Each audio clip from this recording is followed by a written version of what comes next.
डो z by डो u minus डो झेड बाय डो विच इज हा कुठला फॉर्म आहे? हा हायपरबोलिक आहे. येस.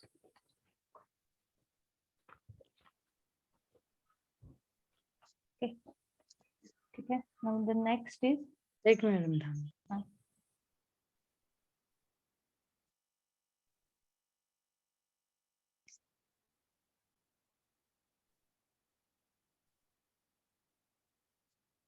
इक्वेशन्स बघूया. लॅपलास, हीट आणि वेव्ह इक्वेशन. पहिल्यांदा सगळ्याचे इक्वेशन्स लिहिते आणि मग नंतर वन बाय वन इक्वेशन बघूया.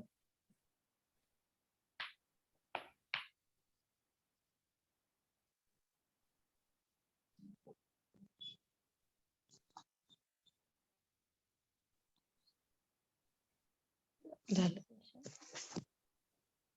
X x plus u y y is equal to 0. Okay. आता ह्याच्यामध्ये हे जे सगळे लॅपलास, हीट आणि वेव्ह आहेत त्याच्यामध्ये यू झेडच्या ऐवजी यू वापरलेला असतं. म्हणजे सगळ्या एक्झामला पण तसंच असतं, पुस्तकात पण तसंच असतं. त्यामुळे आपण तेच नोटेशन घेऊया. U x x u y y is equal to 0. Okay. आता या केसमध्ये आर काय आहे? 1. एस आहे 0. 0. टी आहे 1. सो कुठला फॉर्म असेल हा?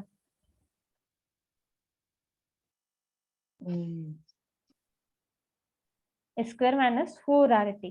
Elliptic. Yes, elliptic.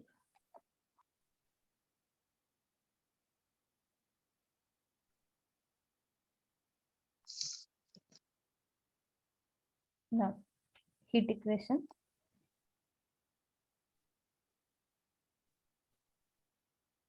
Heat equation U xx is equal to 1 upon C ut.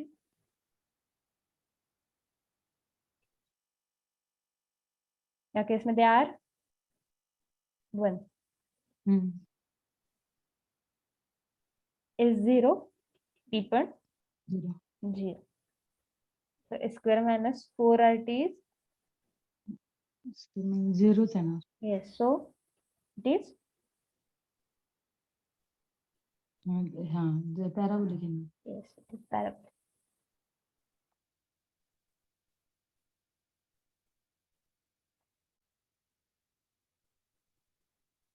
Wave equation U xx is equal to 1 upon C square U tt.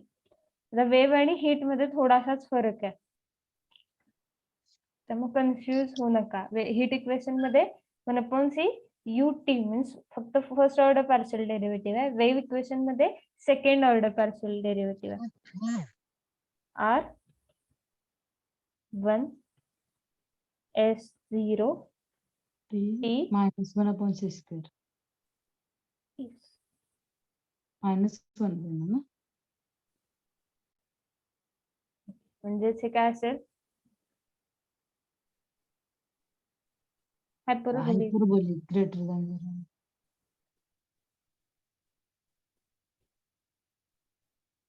ठीक आहे. स्टेप बाय स्टेप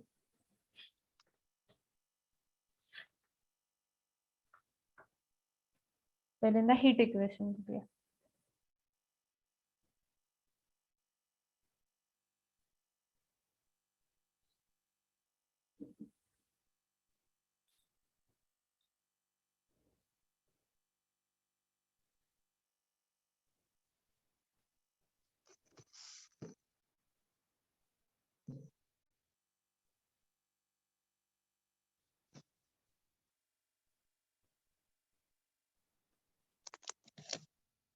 त्याला heat equation का म्हटलं जातं? खर तर हा म्हणजे रिअल लाईफचा प्रॉब्लेम आहे. स्क्रोल करावं जरा. अजून करा स्क्रोल.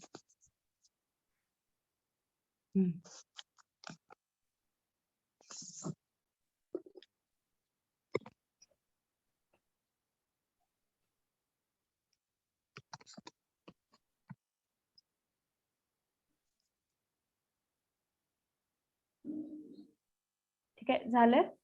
झालं.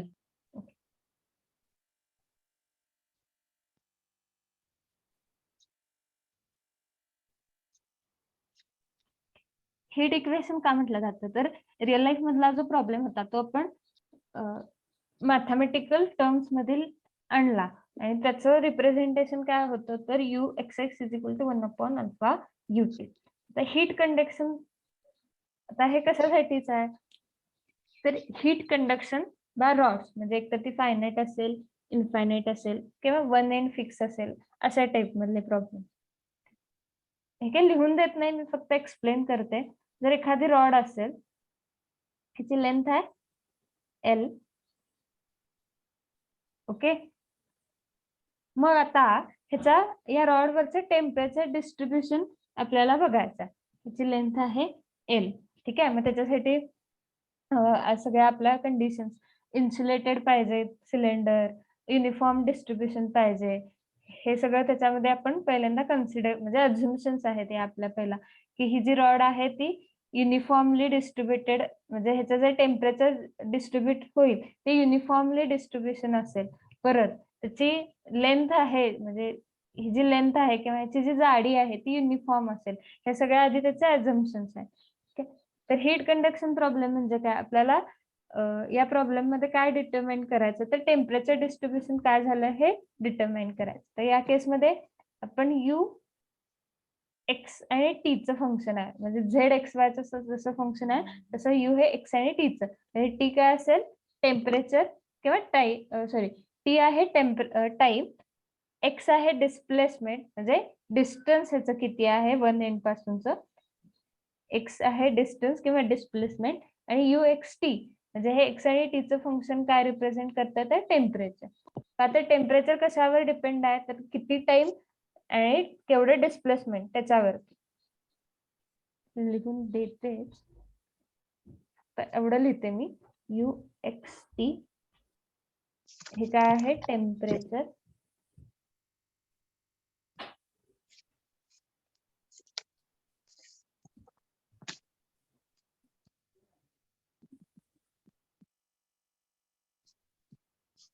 डिस्टन्स किंवा डिस्प्लेसमेंट,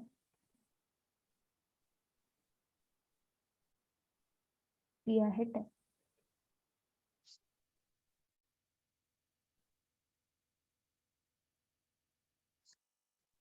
ओके.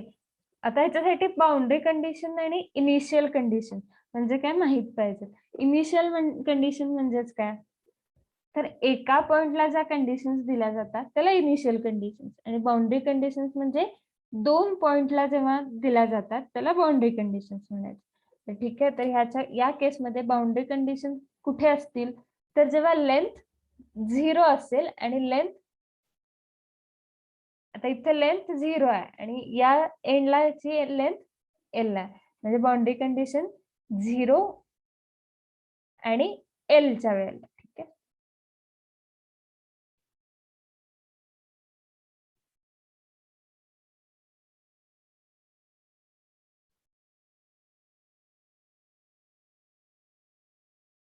कधी असेल, x 0 असताना ना. ठीक आहे, आणि x किती असताना, L असताना.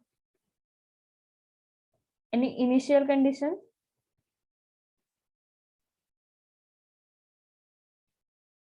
x 0 असताना फक्त असणार.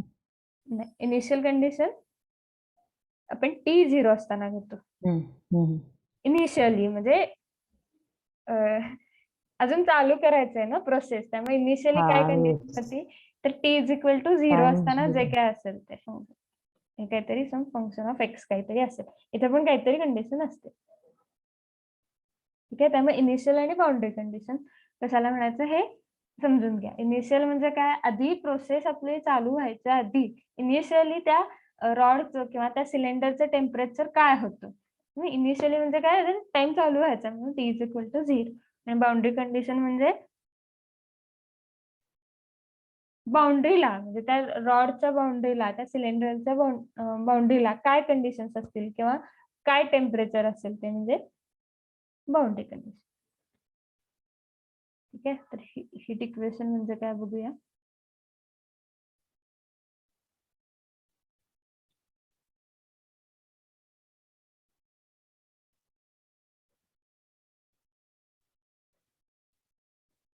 हा, तर हीट इक्वेशन आपण वापरतो कशासाठी हे मी आधी सांगितलं. तर आपल्याला टेम्परेचर डिस्ट्रीब्युशन काय आहे सिलेंडरवरचं रॉडवरचं हे फाइंड आउट करण्यासाठी, म्हणजे दिलेल्या डिस्टन्सवर आणि दिलेल्या टाइमवर किंवा दिलेल्या डिस्प्लेसमेंटवर आणि टाइमवर त्या रॉडचं टेम्परेचर किती आहे किंवा तिथल्या पॉइंटचं टेम्परेचर किती आहे हे बघण्यासाठी आपण हीट इक्वेशनचा वापर करतो. हीट इक्वेशन इज काय आहे, u x x is equal to 1/अल्फा UT. तर या केसमध्ये जर एल ही लेंथ ऑफ रॉड असेल तर एक्स कुठून कुठेपर्यंत असेल,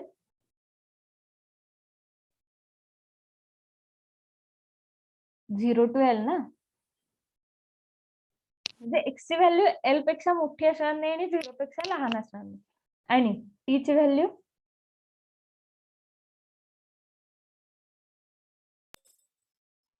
Zero to म्हणजे greater than or equal to 0.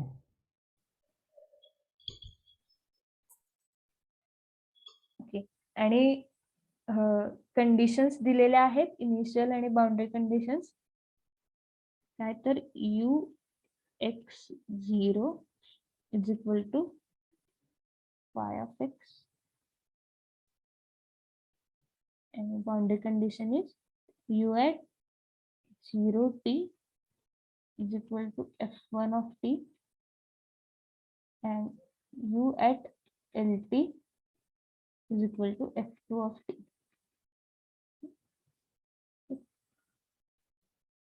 Second equation, this is third.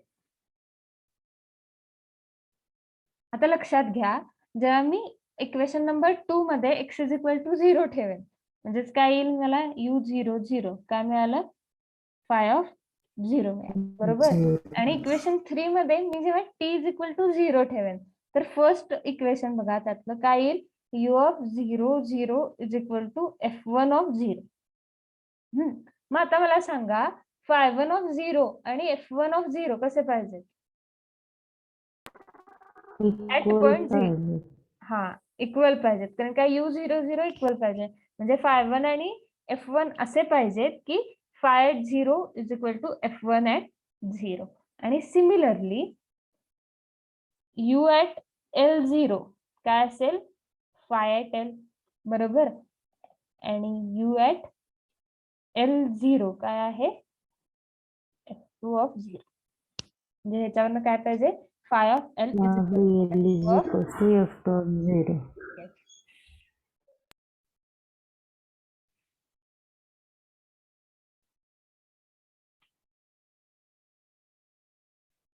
मग हे लिहूया. आणि हे phi1 नाही सॉरी phi f1 f2 हे जे फंक्शन्स आहेत ते कंटिन्युअस पाहिजेत आणि हे जे आता आपण बघितलं ते रिलेशन सॅटिस्फाय करायला पाहिजे. लिहूया इथं equation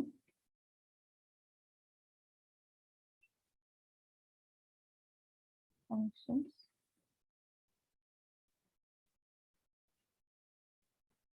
phi f1 and f2 are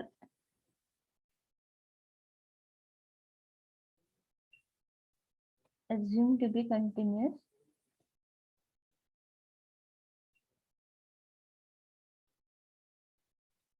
and satisfy relation काय होतं ते, phi of 0 is equal to f1 of 0, बरोबर ना, and phi at L is equal to f2 of 0, बरोबर.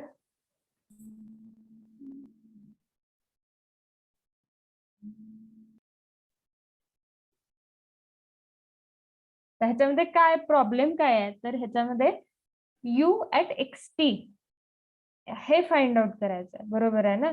कसं, तर विथ सॅटिस्फाय इक्वेशन 1, इक्वेशन 2 आणि इक्वेशन 3, म्हणजे हा बाउंड्री व्हॅल्यू प्रॉब्लेम पण आहे आणि इनिशियल व्हॅल्यू प्रॉब्लेम पण आहे. ठीक आहे. So the problem is to find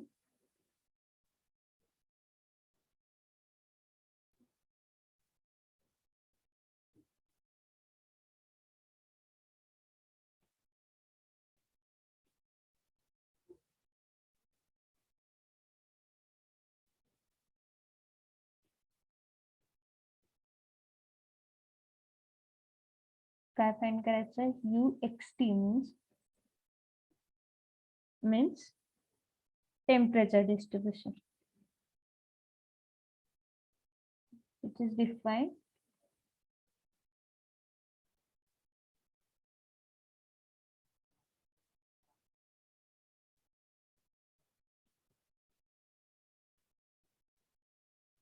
and continuous in x lies between 0 to f. त्या लेंथ वर किंवा त्या सिलेंडर वर कंटिन्युअस असणार आणि इक्वेशन 1 2 3 सॅटिस्फाय करणार UXT हे जे फंक्शन आहे ते आपल्याला फाइंड आउट करायचं आहे. And t is greater than 2.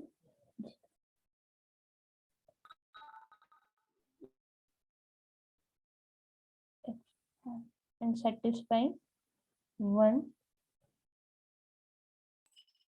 2 and okay. आता येतोय मॅडम आवाज. काय नाही. येतोय ना. हम्म. and satisfying equation 1 2 3. ठीक आहे, आलं लक्षात हीट प्रॉब्लेम किंवा हीट इक्वेशन काय आहे ते, हे मात्र लक्षात ठेवा, महत्वाचं आहे. जनरली नंतर इनिशियल कंडिशन्स या U0T0 आणि ULT0 असं आपण कन्सिडर करतो बरेच प्रॉब्लेम मध्ये. नेक्स्ट इज हे सॉल्व कसं करायचं हीट इक्वेशन. तर फर्स्ट मेथड आहे method of separation of variable separable method.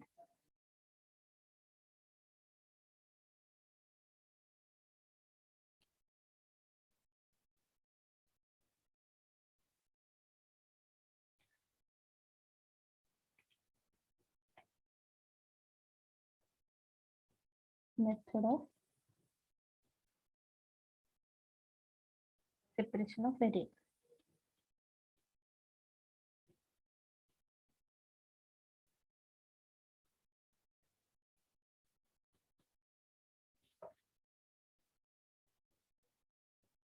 To solve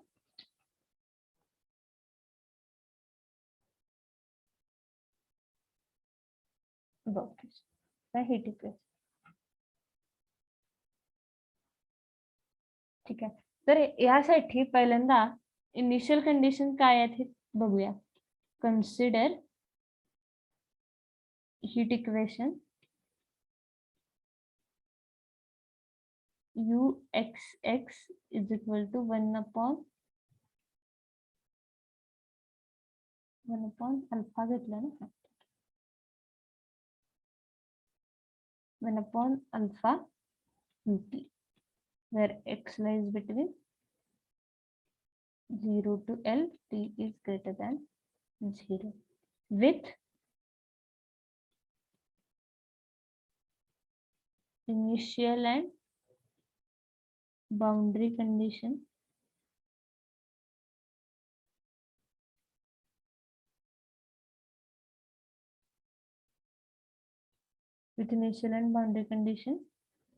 UX0 ही काय आहे initial condition is equal to phi of x and U0T is equal to 0 and ULT is equal to 0. म्हणजेच काय consider केलंय की end पॉइंट्सला त्याचे temperature distribution 0 असेल, म्हणजे एंड पॉइंटला त्याचे टेम्परेचर 0 असेल. ठीक आहे, असं का करतात ते अज्युम, कारण काय इन्सुलेटेड आहे त्यामुळे एंड पॉइंटला त्याचे टेम्परेचर डिस्ट्रीब्युशन 0 आहे असं अज्युम केलेलं. ठीक आहे, so U at 0T is equal to 0, U at LT is equal to 0.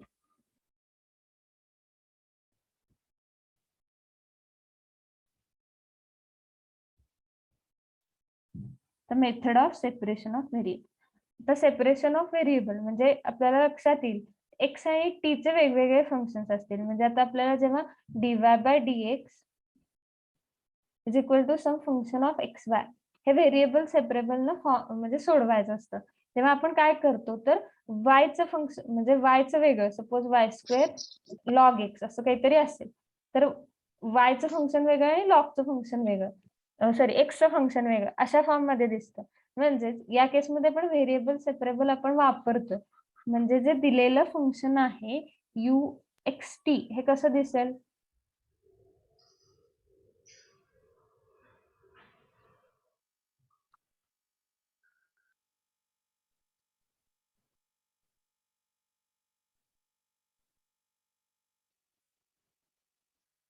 Now consider variable separable आहे म्हणजे UXT हे या फॉर्म मध्ये असेल HX into G.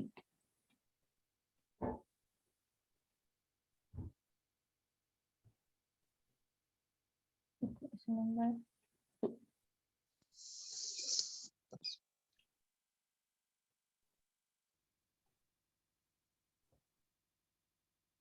ठीक आहे.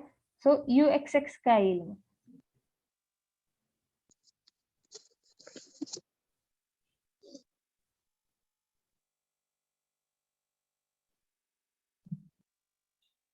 H double dash of x Yes. into g of t. Yes, right. Okay, right. Now UT काय येईल? का तर आपल्याला UXX आणि UT हवंय. UT काय येईल?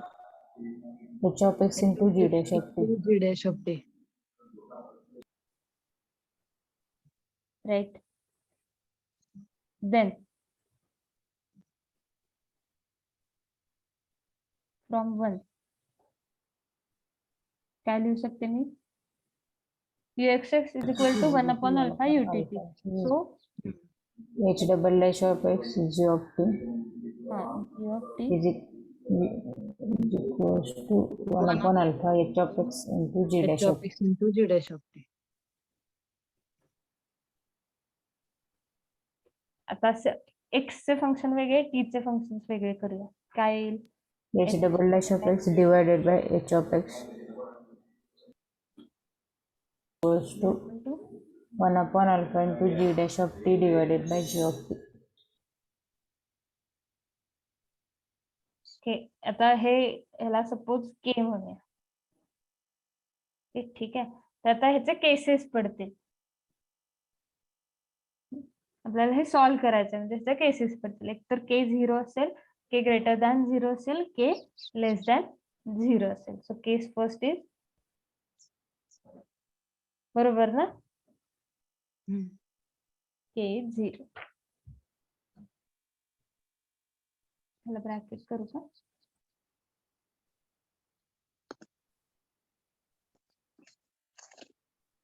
Case 1, K is equal to 0. So if K is equal to 0, then काय मिळेल आपल्याला? H double dash of x divided by hx is equal to 0. So this implies that first ratio consider केला. H of x is constant असं ना? H of x is constant येईल? नाही H double dash 0 म्हटल्यावर H dash constant आहे ना. Yes. हा yes. So H H dash dash constant. is constant. C. Okay. So this implies H of x काय येईल मग? Some variable into constant म्हणजे काय ते? C1x plus X चं फंक्शन आहे ना, म्हणजे म्हणजे C1x plus C2. constant ठीक आहे, into आलं लक्षात? आता आपण या सगळ्या केसेस मध्ये पहिला जो रेशो आहे, पहिला जो फ्रॅक्शन आहे तो कन्सिडर करूया. H double dash x upon HX. ठीक आहे, तर ह्याच्यावरनं काय मिळालं? H of x is equal to C1x plus C2. बरोबर? म्हणजेच U of xt काय झालं? U of xt काय होतं? HX into C1x plus GT. C2 into G of t. C1x plus C2 Plus C2 into G of t. ठीक आहे. आता आपल्याला दिलेल्या कंडिशन्स काय आहेत? U at 0t काय आहे? मॅडम स्क्रोल करा बघ्यावरती. U at 0t 0 आहे. U at LT 0 आहे. बरोबर ना? H of x आहे ना. बरोबर ना? म्हणजे U of 0t you of 0t 0. आता या केसमध्ये u of C 0t to काय टी आहे? C2T is equals to 0 असेल ना. 0. 0. आता मग मला सांगा C2 equals to 0 येणार.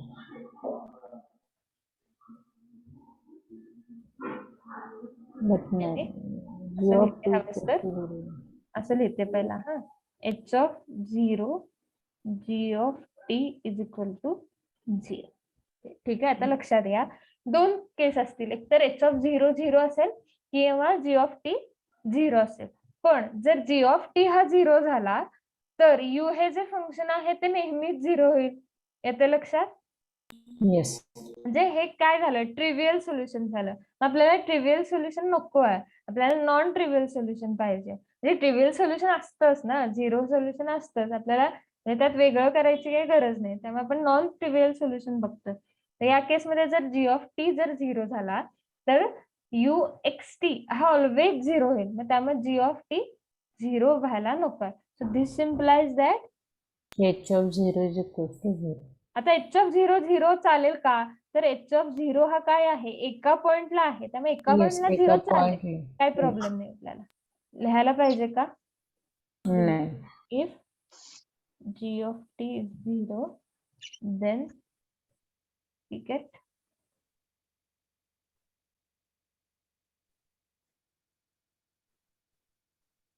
trivial. Okay, so h of 0 is equal to 0.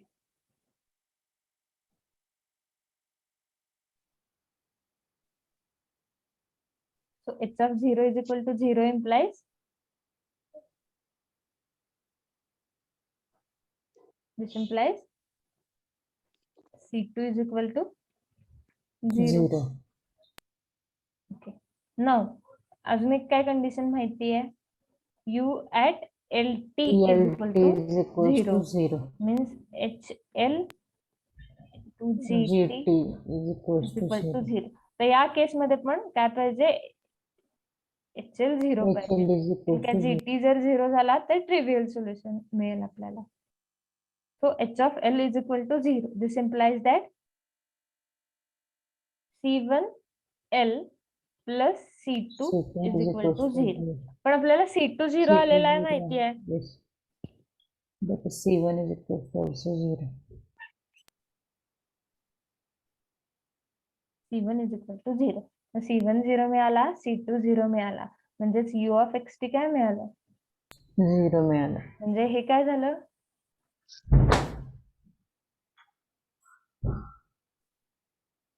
ट्रिव्हियल solution ना. Trivial solution. Yes. आपल्याला ट्रिव्हियल सोल्युशन नको आहे. म्हणजे आपण अजून काही सोल्युशन्स आहेत का हे बघतोय. ट्रिव्हियल सोल्युशन असणारच हे आपल्याला माहितीच आहे. So case 2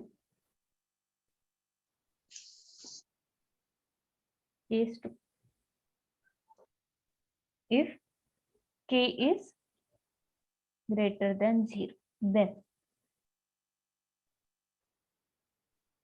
k is equal to आता k जर ग्रेटर दॅन 0 आहे तर k ला मी some square of a some mu बरोबर पॉझिटिव्ह आहे, त्यामुळे तो काहीतरी कुठल्या तरी एका पॉझिटिव्ह निगेटिव्ह नंबरचा स्क्वेअर असेल. ठीक आहे, बरोबर. यात काही शंका? नाही. that mu is non.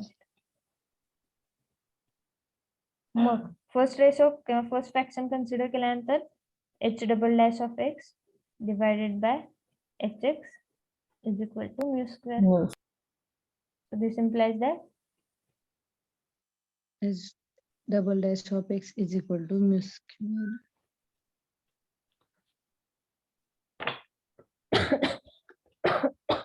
Mu square into 2. Solve करायचं.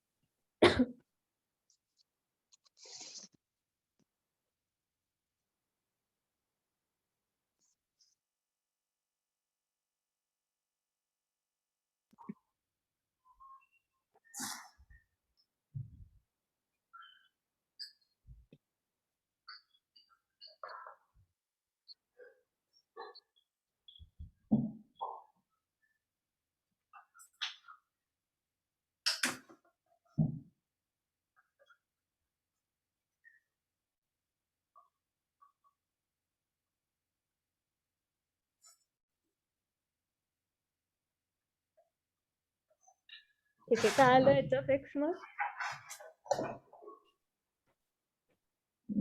Square double integration H of x dx plus ct असं. एवढं? नाही ते कळत नाही.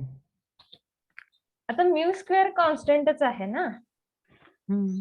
ओके, म्हणजे हे काय कुठला फॉर्म आहे? आता मी सपोज एच ऑफ एक्स ला ठीक आहे, चल बघूया. हा काय कसं लिहू शकते मी हे? H double dash of x minus mu square h x is equal to 0. Okay. मग जर मी एच ऑफ एक्स ला जर डी ठेवलं, ओके, किंवा आपण हे लक्षात घ्या, d2 मायनस डी प्लस 1 म्हणजे h of x is plus equal to minus mu.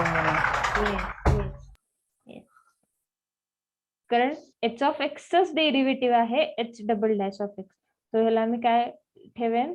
Lambda square minus mu square is equal to 0. So this implies that lambda is equal to plus or minus mu. Okay, मग h of x काय येईल?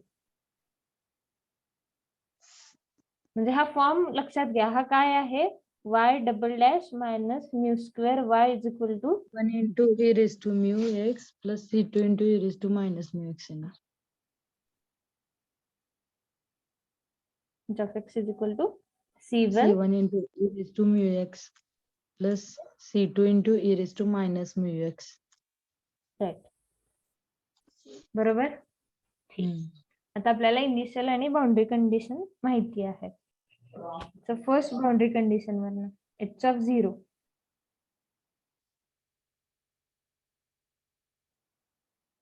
H of 0 वरच्या सारखंच येईल, परत नको करायला ते.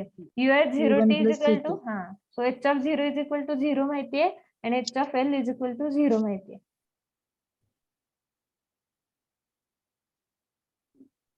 as h of 0 is equal to 0. बरोबर ना? Okay, so this implies that c1 plus c2 is equal to 0. now h of l is also equal to 0.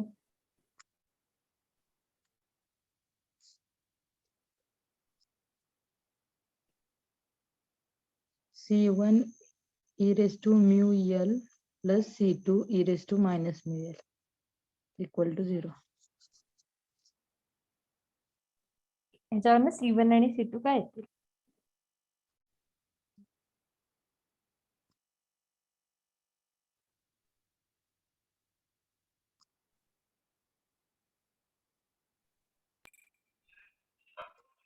Zero zero येते. येस का?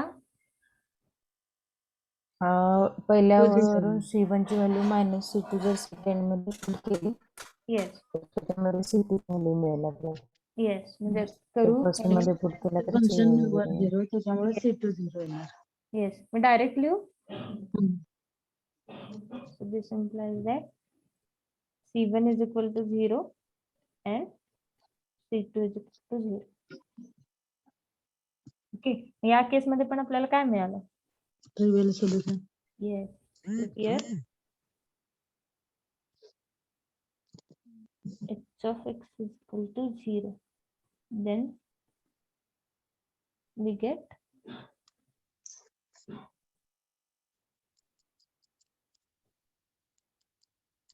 trivial solution. ठीक आहे, म्हणजे या केस मध्ये पण आपल्याला वेगळं काही सोल्युशन मिळत.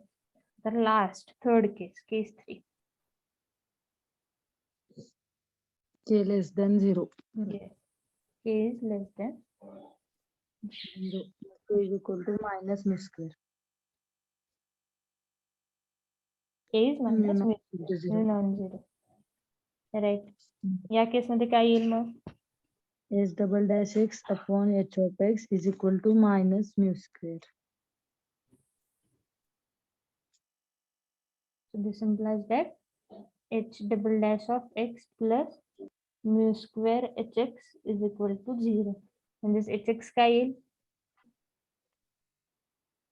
Plus C1 minus cos hx plus असणार C2 व्हॅल्यू त्याच्या. येस C1 हम्म. लिहू डायरेक्ट, cos काय प्रॉब्लेम mu नाही ना. हा किंवा बघा इथं साईडला लिहूया, काय येईल या केसमध्ये, lambda square plus mu square is equal to 0. Lambda is equal to plus or minus mu f. So solution काय असेल, C1 cos of mu x बरोबर ना, mu x. Plus C2 sine mu x. Okay. Now, from the boundary condition, h of 0 is equal to 0. So this implies that h of C1 0 equal to is 0. equal to, yes, h of 0 is equal to C1, which is Hmm. equal to 0. 0. So C1 0 मिळालं. Now h of L is equal to 0. This implies that h of L काय आहे, C2 sin mu L is equal to 0 C2 आणि sin mu L L is equal to 0. 0. आता मला सांग, मग non ट्रिव्हियल solution साठी आपण C2 नॉन झिरो येणार, येस येस म्हणजे sin mu L is equal to 0 येणार.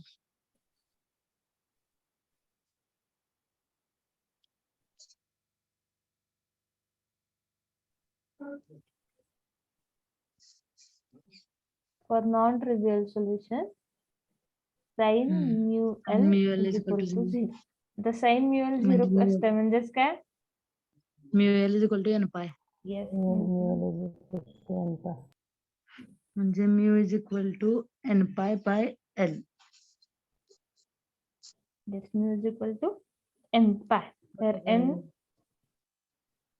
varies over Oh, n varies over 1 2 3 and so 1 2 3 and so on.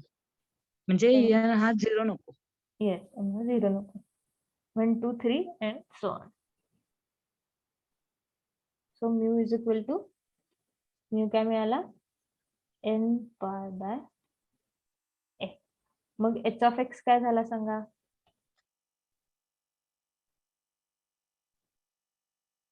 h of x हा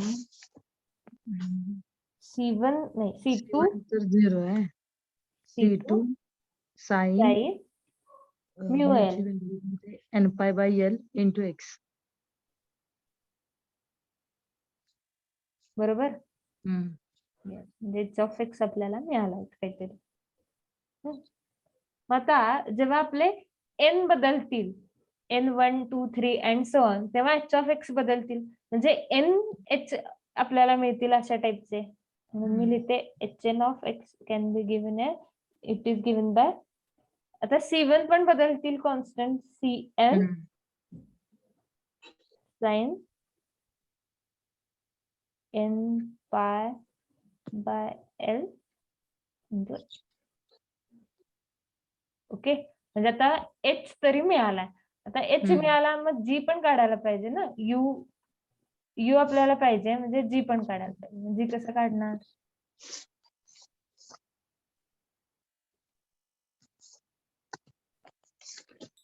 g कसं काढणार, सेकंड रेशो कन्सिडर करूया, 1 alpha g dash of t upon g of t.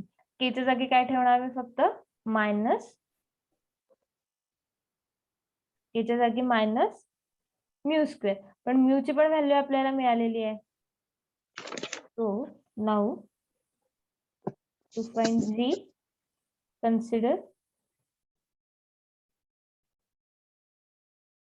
g dash of t on alpha gt is equal to minus mu square, that is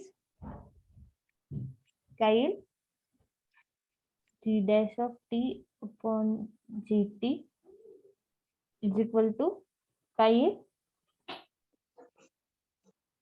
minus n square pi square divided by l square. बरोबर. So याच्यावरनं काय मिळालं, g dash of t plus, madam मला भाग कुठे गेला, हा sorry alpha राहिला ना, इकडे घेऊ का अल्फा आता, हा n square pi square divided by L square GT is equal to 0. ठीक आहे, मग याचं सोल्युशन काय येईल?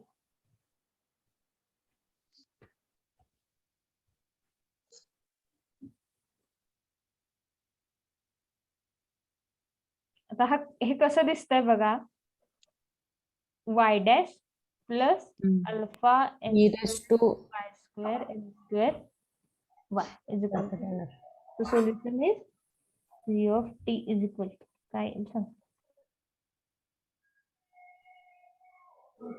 पहिला इंटिग्रेटिंग फॅक्टर वगैरे e काढावं raised लागेल to ना. minus alpha n square pi square by L square t असं. इंटिग्रेटिंग फॅक्टर काढण्यापेक्षा म्हणजे ठीक आहे, डायरेक्ट हा g direct t divided by g of t केलं आणि ते minus alpha n square pi square by l square केलं. इंटिग्रेशन घेतलं तर log of g of t is equals to minus alpha n square pi square by l square ठीक आहे, T ठीक असं आहे. येणार. पण अजून किंवा एक सांगते, second इंटिग्रेशन वरून पण d घ्यायची plus गरज येतं. नाही. आता हा फॉर्म कुठला आहे बघा, Yes, d constant plus coefficient, हा d D plus d plus alpha n square हा. Pi square by l square येणार. हा म्हणजे काय सिंगल येईल, d plus alpha n square pi square by l square is equal to 0 किंवा lambda म्हणजे बरोबर. Is equal to 0.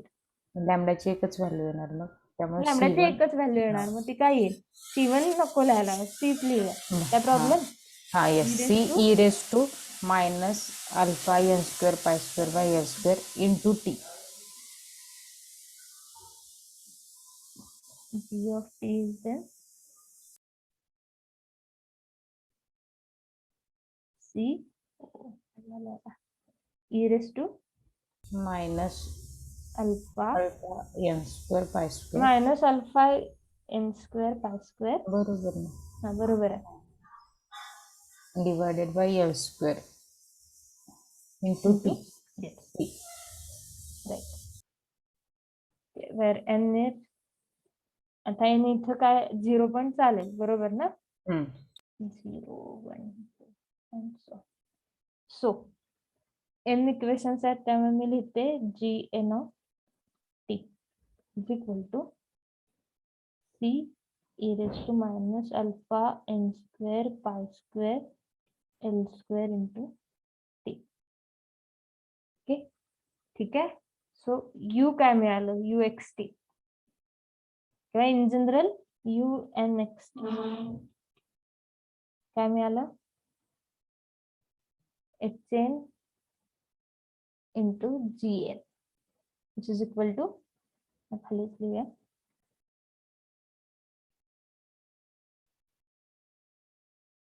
हा तर इथं पण काहीतरी वेगळं पाहिजे ना, सी झालं, ई घेऊया, सी एन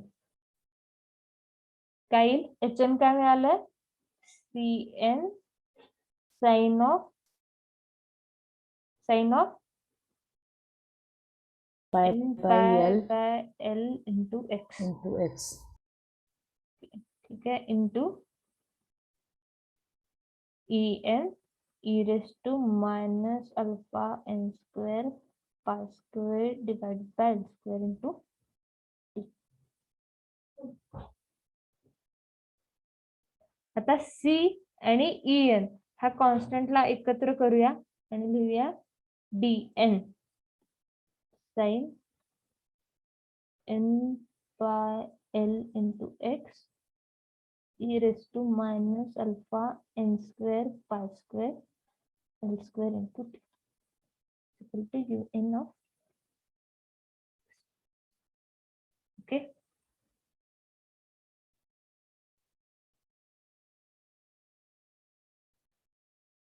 म्हणजे हे मला एक सोल्युशन मिळालं, एक म्हणजे एक इन द सेन्स जसा n बदलेल तसे मग सोल्युशन भरपूर मिळत जातील. आपण बघितलंय जर n सोल्युशन्स असतील तर किंवा त्याला आपण म्हणूया प्रिन्सिपल ऑफ सुपरपोजिशन. तर आता म्हणजे आपल्याला माहिती आहे जर कॉन्स्टंट कोएफिशियंट मध्ये e raise to x e raise to minus x हे जर दोन सोल्युशन्स असतील तर आपण सोल्युशन कसं लिहितो, C1 e raise to x plus C2 e raised to minus x किंवा कॉस साइन असतील तर C1 cos x plus C2 sin x. बरोबर ना? मग या केसमध्ये पण आपल्याला n सोल्युशन्स मिळाले आहेत. जनरल सोल्युशन कसं लिहिणार मी? यांच्या व्हॅल्यू पुटअप करत जाणार ना. हा, जनरल सोल्युशन आता हे बघा मी तेच म्हंटल, मला 2 सोल्युशन आधी मिळालेले कॉन्स्टंट कोइफिशियंट मध्ये e raised to x, e raised to minus. ठीक आहे, मग मी जनरल सोल्युशन कसं लिहिते? C1 e raised to x plus C2 e raised to minus x. बरोबर ना? हो.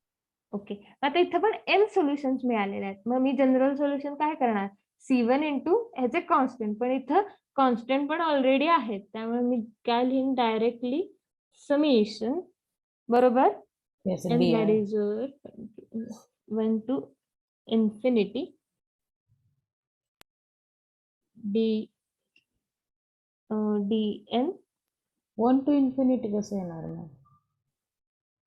ठीक आहे, 1 to infinity काय येईल सांगते? 1च लागणार की, कारण हा. n साठी आपण कंडिशन पण टाकली ना तिथं. हा, जर साइन 0 घेतला ह्याच्यामध्ये, या केसमध्ये चालतंय n0, पण या केसमध्ये चालेल का n0?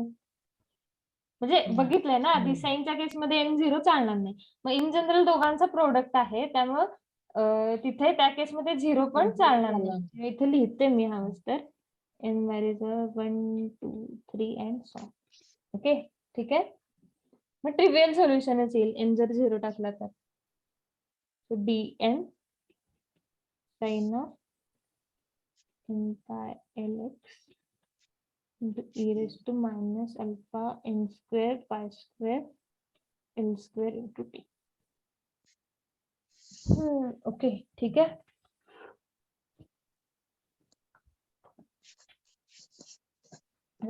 हे आपलं झालं सोल्युशन. आता आपल्याला dn काय आहेत हे माहित पाहिजे.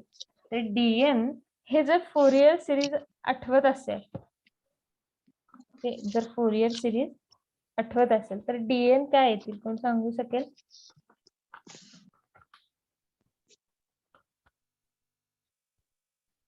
इंटिग्रेशन काहीतरी असं. येस येस, म्हणजे कन्सिडर करा असं.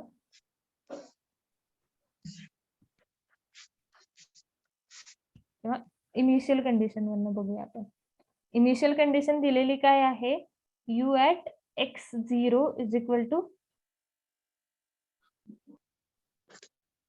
as by initial condition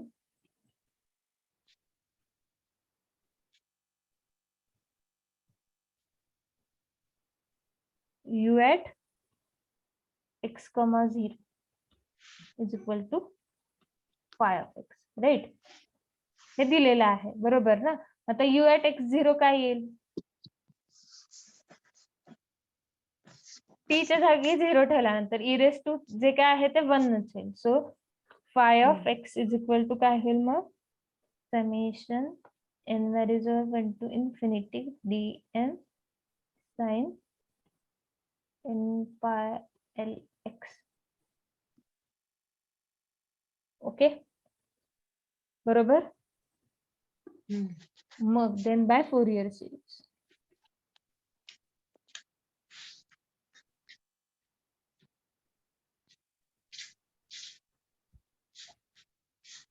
काय आठवतंय?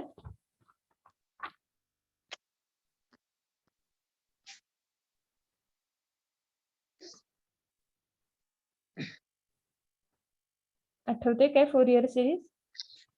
नाही मॅडम. ओके, म्हणजे या जर एखादा लिहिते.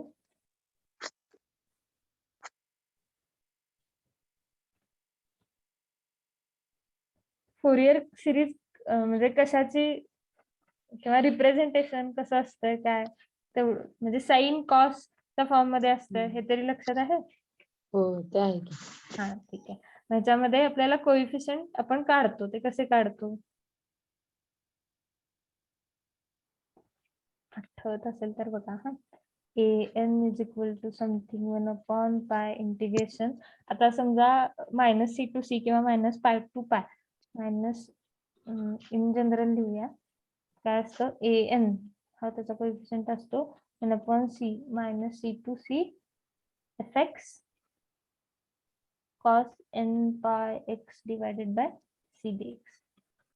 ओके, हा त्याच्या आधी fx काय आहे माहित पाहिजे. fx कसा लिहू शकतो, a0/2 plus summation an cos n pi x by c plus bn sin n pi x by c. बरोबर. म्हणजे जर पिरियडिक फंक्शन असेल तर आपण या फॉर्म मध्ये लिहू शकतो, वेर an is this, a0 पण a0 आता मला आठवत नाहीये, पण bn is equal to 1/c integration minus c to c fx sin n pi x divided by c. बरोबर ना. म्हणजे आता इथं जी आपल्याला मिळालेली आहे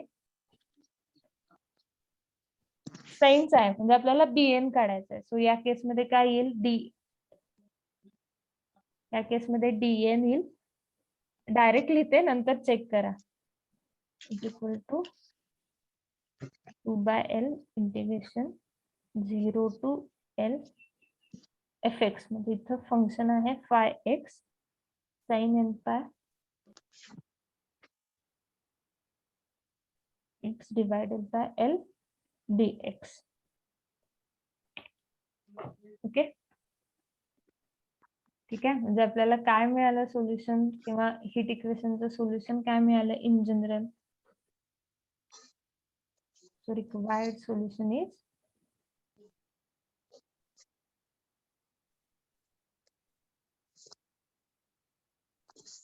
मॅडम जरा स्क्रोल अप करा.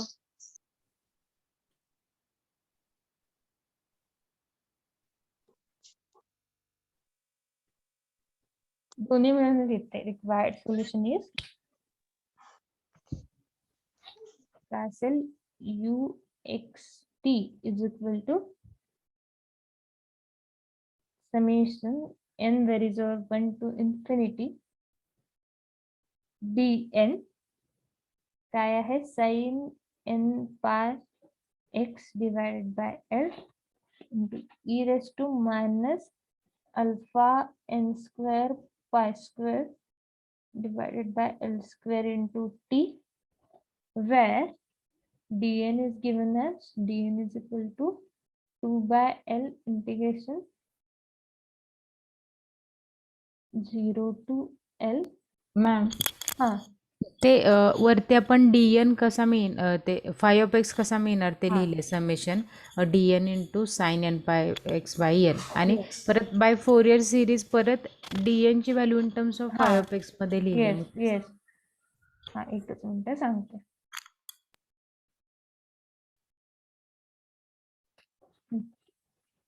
आपल्याला मोटिव्ह काय आहे, तर u ऑफ xt म्हणजे त्याचं सोल्युशन फाइंड आउट करायला पाहिजे. ठीक आहे, म्हणजे सोल्युशन आलेलं त्याच्यामध्ये dn ही एक टर्म होती. पण dn काय आहे, अननोन टर्म आहे. आपल्याला ती काढायची आहे. म्हणजे काय केलंय आपण, लक्षात येते काय, आपण म्हणजे आपल्याला एखादा प्रॉब्लेम तुम्ही म्हणजे पीडीई k is मधला equals to कन्सिडर u करा. repeat करून. हा हा, म्हणजे आपण ज्या इनिशियल आणि बाउंड्री कंडिशन वापरून कॉन्स्टंट काढतो, बरोबर ना.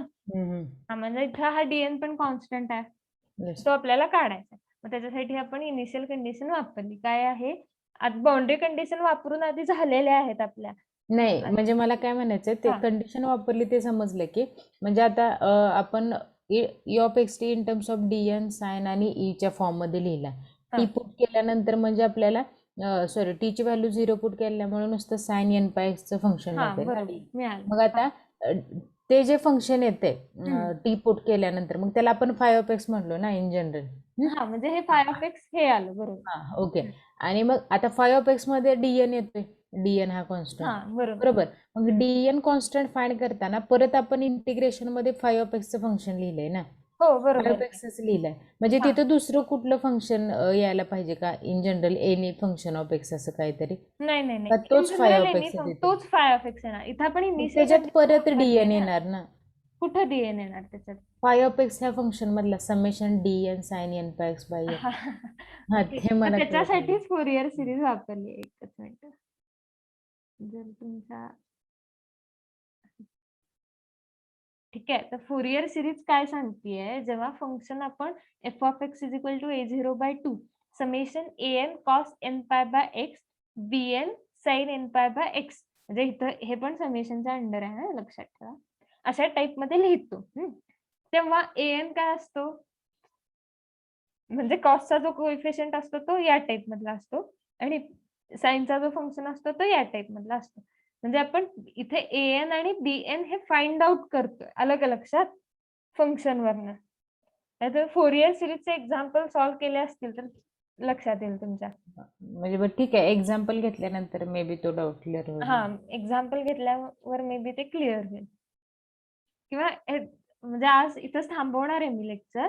घरी जाऊन फोरियर सिरीजचे एखाद हो. दुसरे एक्झाम्पल बघा.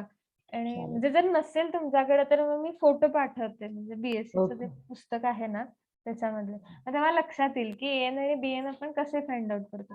तर त्या केसमध्ये एफ ऑफ एक्स हा एक नोन फंक्शन आहे ना, x²+1 असेल Yes. किंवा हा. काहीही असेल. हम्म. तर त्या केसमध्ये तुम्ही म्हणताय तसं इथे डीएन येणार नाही, कारण काय इथं फंक्शन काहीतरी नोन आहे आपल्याकडं, तर एक्सचं काहीतरी फंक्शन असेल. तिथे कॉन्स्टंट असायची, म्हणजे कॉन्स्टंट तिथं असला तरी तो ठीक आहे. नॉन कॉन्स्टंट असेल. हा. तर मॅम मग पूर्ण हे हीट इक्वेशन फाइंड करायला येणार? नाही नाही नाही. म्हणजे मी जनरली आतापर्यंत मला वाटते पेपर दिलेले हीट इक्वेशनचा फॉर्म म्हणजे स्ट्रेट फॉरवर्ड क्वेश्चन आलेले येस आहेत, येस म्हणजे येस, जसे की स्ट्रेट फॉरवर्ड